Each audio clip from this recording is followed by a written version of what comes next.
Hello नमस्कार दोस्तों, कैसे हैं आप लोग। आशा करते हैं कि आप लोग अच्छे होंगे। देखिए, रेलवे आरपीएफ कांस्टेबल की वैकेंसी बहुत जल्द निकलने वाली है, तो इससे रिलेटेड मैंने एक वीडियो पोस्ट किया था।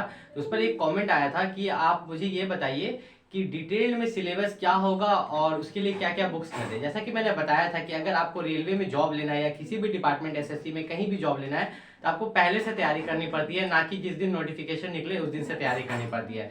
तो इसी तरह से अगर आप रेलवे आरपीएफ के लिए तैयारी करना चाहते हैं, रेलवे आरपीएफ कांस्टेबल या रेलवे आरपीएफ एसआई या रेलवे की किसी भी पोस्ट के लिए, तो उसके लिए जो बुक्स होंगे आप कहाँ से लाएंगे, तो उसके बारे में इस वीडियो में बात करेंगे। साथ ही साथ आरपीएफ की न्यू वैकेंसी कब आ रही है, कितने पोस्ट पर आ रही है, उसमें क्या क्या एज में छूट दी जा रही है, और जो भी रेलवे आरपीएफ की वैकेंसी से आप लोगों को डाउट थी उससे रिलेटेड कि कितने पोस्ट पर आएगी, उसमें एज में छूट दिया जाएगा कि नहीं जाएगा, क्या उसके सिलेबस में चेंजेस हो सकता है कि नहीं, इस पूरे वीडियो में हम बात करने वाले हैं। तो अगर बात करें रेलवे आरपीएफ की, सबसे पहला मेन डाउट एक मिथ है सिलेबस के बारे में कि क्या उसमें इंग्लिश आ जाएगा रेलवे में। नहीं, रेलवे में ऐसा नहीं हो सकता। रेलवे में इंग्लिश नहीं लाया जाएगा, ठीक है। रेलवे अभी से नहीं चला रहा, बहुत पुराना है, सबसे वास्ट जॉब गिविंग सेक्टर है रेलवे। और रेलवे एक ऐसा चीज है, देखिए एसएससी ने तो इंग्लिश ला दिया, ठीक है। अगर रेलवे इंग्लिश ला देगा ना तो वोट नहीं मिलेंगे, मतलब जो सरकार की 2024 में इलेक्शन होने वाले हैं तो उनको वोट नहीं मिलने वाले, क्योंकि रेलवे बहुत वास्ट सेक्टर है। मान लीजिए कि अगर 1 लाख वैकेंसी निकलता है तो करोड़ों फॉर्म अप्लाई होते हैं, ठीक है। तो वो करोड़ बच्चे जिन्हें इंग्लिश पढ़ के एग्जाम देना पड़ेगा रेलवे का, तो मतलब उस तरह से सरकार की, मतलब पूरी सरकार ही गिर जाएगी, ठीक है। इस तरह से बात करें तो रेलवे में कभी भी इंग्लिश लगभग ना के बराबर ही नहीं लाया जाएगा, ठीक है।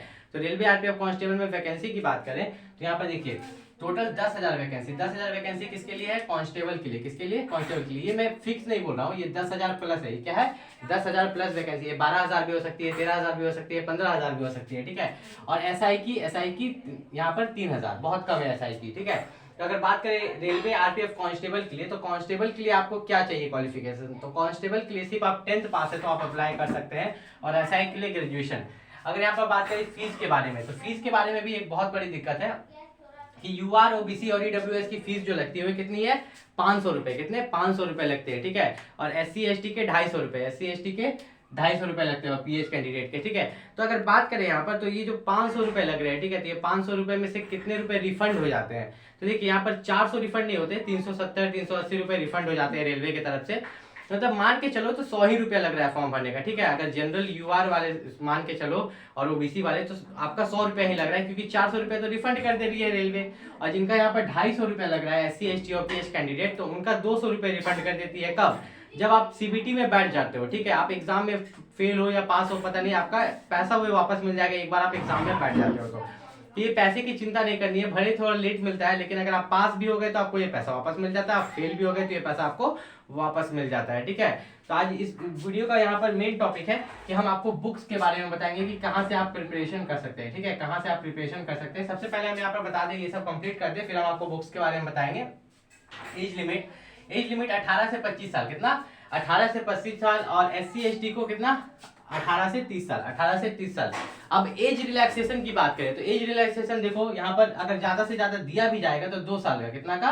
2 साल का एज रिलैक्सेशन दिया जाएगा। ऐसे ओबीसी को यहाँ पर 3 साल का मिलता है, एससी एसटी को 5 साल का, वो तो दिया ही जाता है। लेकिन जिनका एज खत्म हो गया है, ठीक है, तो उनको 2 साल का दिया जा सकता है। मैं कंफर्म नहीं बोल रहा हूँ, मैं बोल रहा हूँ 2 साल का दिया जा सकता है, क्योंकि बहुत सारे इंटरव्यू में जो रेल मंत्री है उन्होंने बोला है कि हम उम्र में छूट देने की कोशिश करेंगे, ठीक है। और वो ज्यादा नहीं रहेगी, 1 या 2 साल की रहेगी अगर हम उम्र में छूट भी देते हैं तो, ठीक है। तो इसलिए मैं एक कंफर्मेशन नहीं दे रहा हूँ, मैं ये बता रहा हूँ कि मिल सकती है, ठीक है।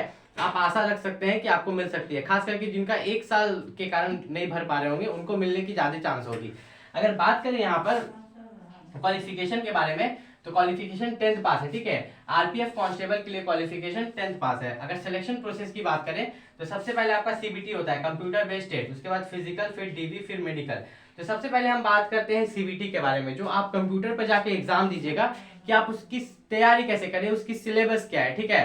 तो अगर उसकी सिलेबस की बात करें, उसकी तैयारी की बात करें तो उसमें क्या पूछा जाता है पहले ये जानना होगा। तो सबसे पहले मैं बात कर लेता हूँ उसके यहाँ पर एग्जाम पैटर्न के बारे में। तो उसमें देखिए, उसमें आपका जीके जीएस जो होता है वो 50 मार्क्स का होता है, मतलब जो जनरल अवेयरनेस होता है वो 50 मार्क्स का होता है। कितना? 50 मार्क्स का, ठीक है। यहाँ पर अगर हम बात करें, यहाँ पर देखिए, यहाँ पर जीके जीएस जो होता है वो आपका 50 मार्क्स का होता है। और यहाँ पर मैथ जो होता है, मैथ यहाँ पर 35 मार्क्स का और रीजनिंग 35 मार्क्स का, टोटल 120। कितना? टोटल 120 मार्क्स का होता है, 120 क्वेश्चन होता है। कितना? 120 मार्क्स का होता है, 120 क्वेश्चन, 1/3 नेगेटिव मार्किंग, 90 मिनट का समय। अब देखिए ये सबसे मतलब नहीं है कि कितना समय आपको एग्जाम देने के लिए दिया जा रहा है, आपको बस ये देखना है कि आपसे रीजनिंग पूछ रहा है, मैथ पूछ रहा है, जीके जीएस पूछ रहा है, इंग्लिश पूछ नहीं रहा है, यही 3 सेक्शन पूछा है। तीन सेक्शन की तैयारी कैसे करनी है, ठीक है। तो उससे पहले हम फिजिकल एलिजिबिलिटी के बारे में जान लेते हैं, फिर जानेंगे कि इन तीनों सेक्शन की तैयारी कैसे करनी है, कौन कौन से बुक्स खरीदने हैं।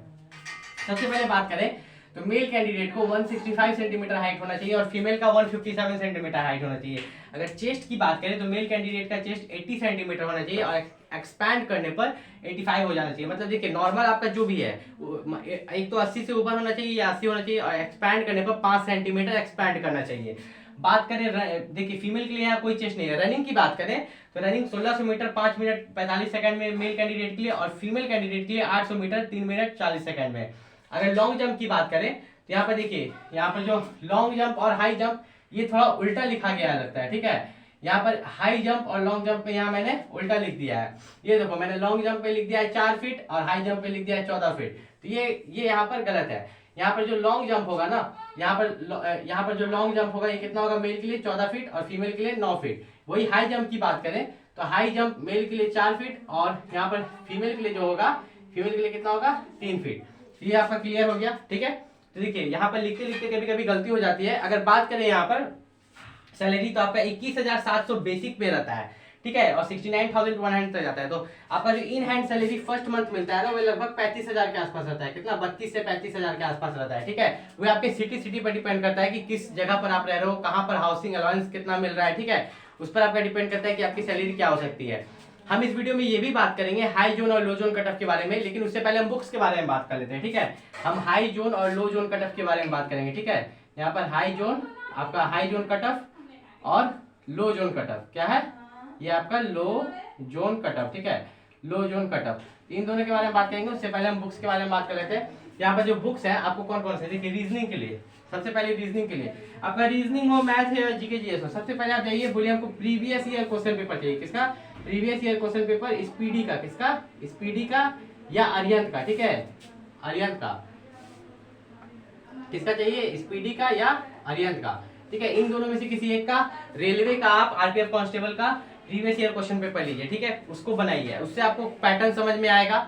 उसके बाद आपको क्या करना है, उसके बाद आपको रीजनिंग के लिए, ठीक है, रीजनिंग के लिए आपको एसएससी का किरण पब्लिकेशन का बुक लेना है, एसएससी का किरण पब्लिकेशन का रीजनिंग और मैथ के लिए। किसके लिए, रीजनिंग और मैथ के लिए। अब मैं एसएससी का बुक लेने क्यों बोल रहा हूँ, देखिए इसके पीछे एक कारण है। एसएससी का बुक लेने के पीछे एक कारण है कि एसएससी में जो क्वेश्चंस रहते हैं ना वो क्वेश्चंस रेलवे में आते हैं। एसएससी में पूछे जाने वाले क्वेश्चंस रेलवे में आते हैं। देखो क्वेश्चंस कहाँ से आएंगे, यही मतलब इंडिया से ही ना उठाया जाएगा, वर्ल्ड से ही ना, कहीं नदी से तो उठा के क्वेश्चन नहीं ना ला रहा है, ठीक है। तो एसएससी का जो किरण पब्लिकेशन का बुक होता है मैथ्स और रीजनिंग का, उसी से रेलवे में भी क्वेश्चन आता है, ठीक है।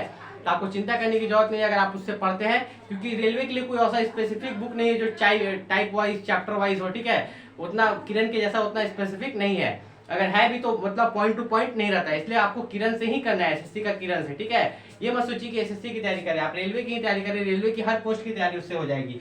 जीके जीएस के लिए बात करें तो सबसे पहले देखिए आपका अगर जनरल साइंस और जीके की बात करें तो उसके लिए लूसेंट सफिशिएंट है। अगर आपके पास लूसेंट बुक है तो आप लूसेंट से पढ़ सकते हैं, वो सफिशिएंट है। और फिर आपका आता है करंट अफेयर्स। तो करंट अफेयर्स के लिए आपको क्या करना है, करंट अफेयर्स के लिए आपको किसी भी एक यूट्यूब चैनल को पकड़ लेना है, उससे करंट अफेयर्स पढ़ना है। ज्यादा स्टडी मटेरियल नहीं जुटाना है, थोड़ा सा स्टडी मटेरियल, उसी को बार बार आपको रिवाइज करना है। अब बात करते हैं हाई जोन कट ऑफ और लो जोन कट ऑफ के बारे में। तो टोटल यहाँ पर कितना है, 120 मार्क्स, कितना 120 मार्क्स। तो ये 120 मार्क्स में से हाई जोन कट ऑफ कहाँ जाता है और लो जोन कट ऑफ कहाँ जाता है। पहले हाई जोन कट ऑफ का बता दें, ये आपका कितना 80 से यहाँ पर 120 रहता है, ठीक है। आपका 120 मार्क्स का है तो 80 से 120 रहता है। लो जोन कट ऑफ की बात करें तो ये आपका 40 से 70 रहता है, कितना 40 से 70 रहता है। तो अब हाई जोन कट ऑफ जो होता है ना साउथ की तरफ, किधर साउथ की तरफ। अगर आपको सिर्फ नौकरी चाहिए, आपको ये नहीं चाहिए कि आपके स्टेट में ही नौकरी हो, ठीक है, आपको सिर्फ नौकरी चाहिए, आपको ये नहीं चाहिए कि आपके स्टेट में ही नौकरी हो, तो आप लोग लो जोन कट ऑफ की तरफ अप्लाई कीजिए। कहाँ पर, सॉरी मैं यहाँ पर गलत बता दिया, हाई जोन कट ऑफ, लो जोन कट ऑफ जो ना सिर्फ साउथ की तरफ होता है, लो जोन कट ऑफ सिर्फ साउथ की तरफ होता है।